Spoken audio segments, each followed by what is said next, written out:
Això és bàsquet blaugrana, a l'ombra del Palau.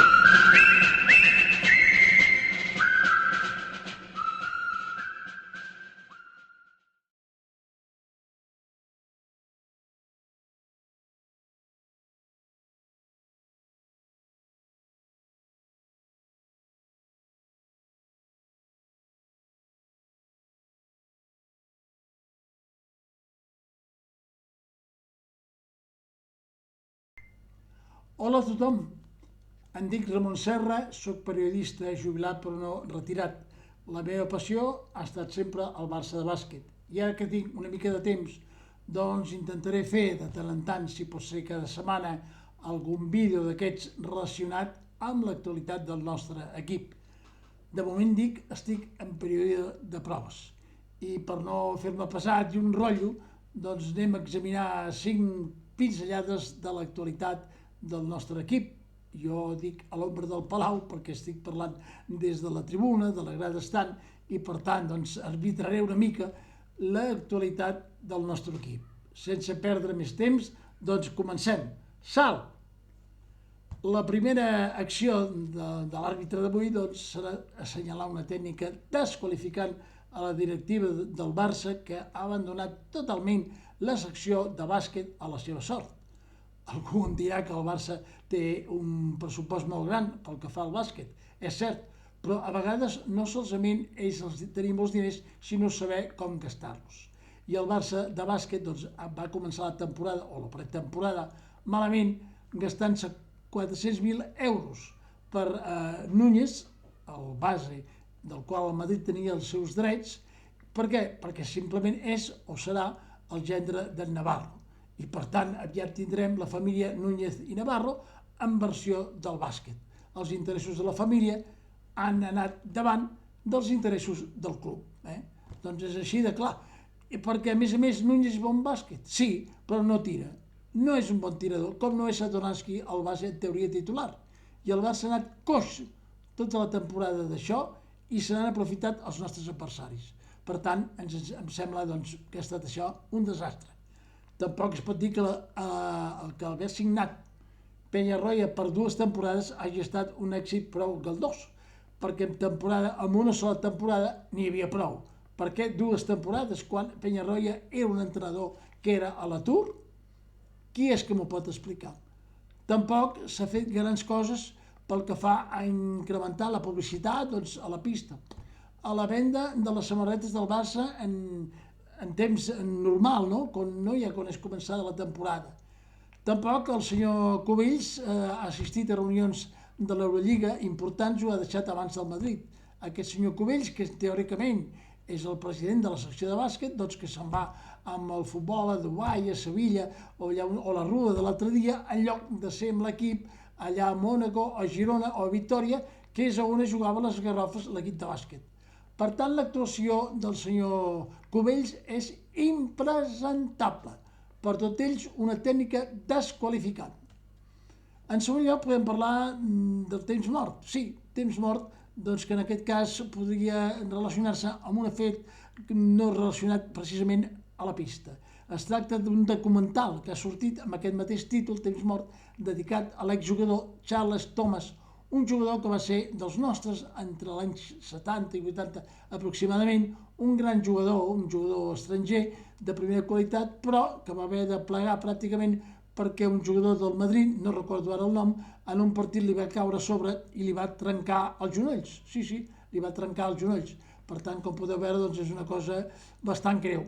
Aquest xicot ja no se'n va refer mai més, es va divorciar, es va dedicar a les drogues, es havia publicat que l'havien enganxat en un atracament a un banc a Nova York i que fins i tot l'havien matat, però finalment, per sort, no va ser així. Ara és, espero, encara en una residència de gent gran als Estats Units i aquí doncs, ens parla totes les seves aventures. Jo crec que és un reportatge maco. A partir del juny sortirà a la cartellera a Barcelona i a partir del setembre al 3cat.cat. Per tant, us animo a veure'l. El quart punt, el tercer punt més ben dit, és una tècnica també a l'Eurolliga. L'Eurolliga, que ha fet un gran campionat, crec que és fantàstica aquesta lliga europea, però no té els ciments econòmics, no? Trontolla per tot arreu, el dèficit és esparverant, d'aquí ve que la NBA doncs, vol entrar aquí en acció, bé que no sabem què realment què és el que vol fer la NBA. Si ens volen demostrar que els americans en saben més que nosaltres, doncs ja ho sabem, però aquí el que fa falta és que algú aporti diners, oi? També s'ha parlat d'una espècie de soci, que seria BC Partners, que aportaria 350 milions a la NBA durant 10 anys. És clar que això pot ser pa per avui i fam per demà.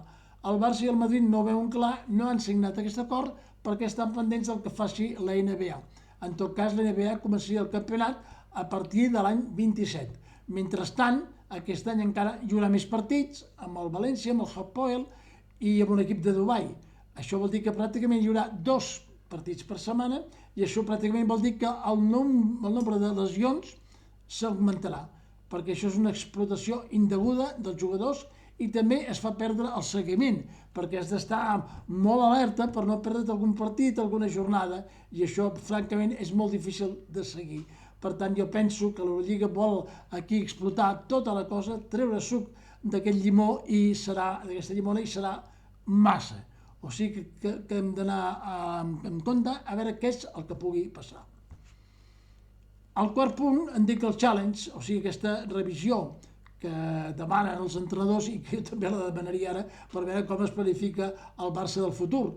De moment sabem que s'ha signat Senglia, perfecte, però és clar que aquest senyor doncs, ja a l'octubre farà 34 anys, a la plantilla em sembla que hi ha 6 o 7 jugadors que rebassen ja aquesta xifra i per tant pot ser un equip una mica pesat l'any que ve.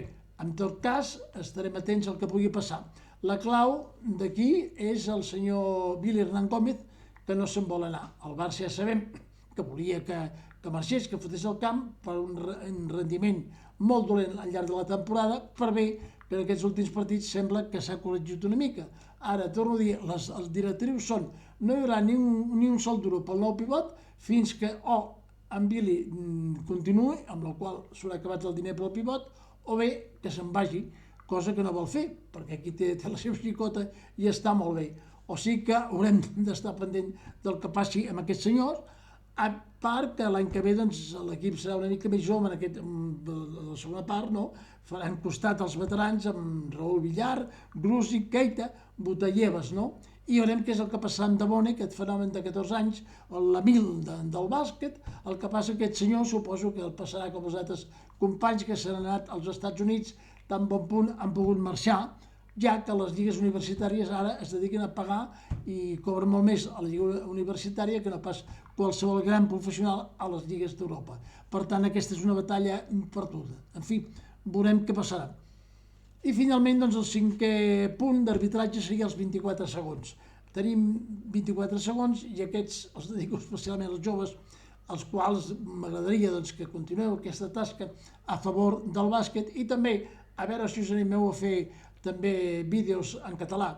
Dic això perquè jo entenc que hi hagi gent que es dediqui més a fer-ne en castellà o en anglès perquè vagin a més gent, però en general aquests el que volen és guanyar més diners i és lògic. Però algú és tan insensat de creure que parlant del bàsquet blaugrana, tant si és en català, en francès, en anglès o en coreà o en xinès, es pot arribar a milions de persones i guanyar-se la vida? Jo crec que no. Per tant, crec que hem de fer aquest caliu i fer les coses amb passió, no? I dirigir-nos especialment a la gent que tenim al costat, no? Què sé jo, el Fede de l'Àtic, el Sergio, que és una Viquipèdia del bàsquet, que té un quiosc, en Lluís del Clot, la Maria del Guinardó, la Carme de Calella, l'altra Maria de Blanes, jo què sé, el vostre xicot, la vostra xicota, aquell amic que és company d'ESO però resulta que és del joventut i aquesta sempre, aquesta petita baralla, no? O amb aquell que coneixeu que és del Madrid, no ho sé, doncs convé això fer aquest caliu, que és més important entre nosaltres. Ara ho hem vist en el Barça de futbol, que s'ha passejat molt bé per la Rua, però els mils i mils de persones són d'aquí, especialment, no són de fora. Està bé que fora celebrem i que gent de Perú ens llegeixin la Patagònia, però el més important és que fem un caliu aquí entre nosaltres, em sembla a mi, perquè fer un Barça internacional, perdent les identitats, em sembla que ho hem perdut absolutament tot. I a més també la gent jove, sabeu que ara la Generalitat política lingüística i em sembla que Òmnium té un capítol dedicat a ajudar econòmicament els que en dieu vosaltres youtubers, que fem com que ho estic fent jo ara, i per tant doncs, us poden ajudar, us pot servir d'ajut. Doncs què voleu més? Parlar al costat, estar al costat de la gent que us envolta i a sobre, si és possible, rebre'n alguns diners, no? Com dia el poeta Maragall: oh senyor, què més ens podeu donar en aquest món tan feliç? Llàstima que el nostre equip de bàsquet ara més no estigui tan feliç i el que hem de fer és acabar la temporada de la millor forma possible, perquè en tants lesionats i tantes coses que hi ha hagut desgraciades al llarg d'aquesta temporada no podem esperar més, però bé, això continua i hem de començar ja a planificar la temporada que ve.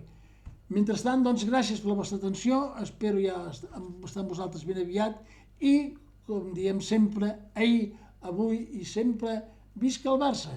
Ah, i si pot ser, amb un somriure. Moltes gràcies!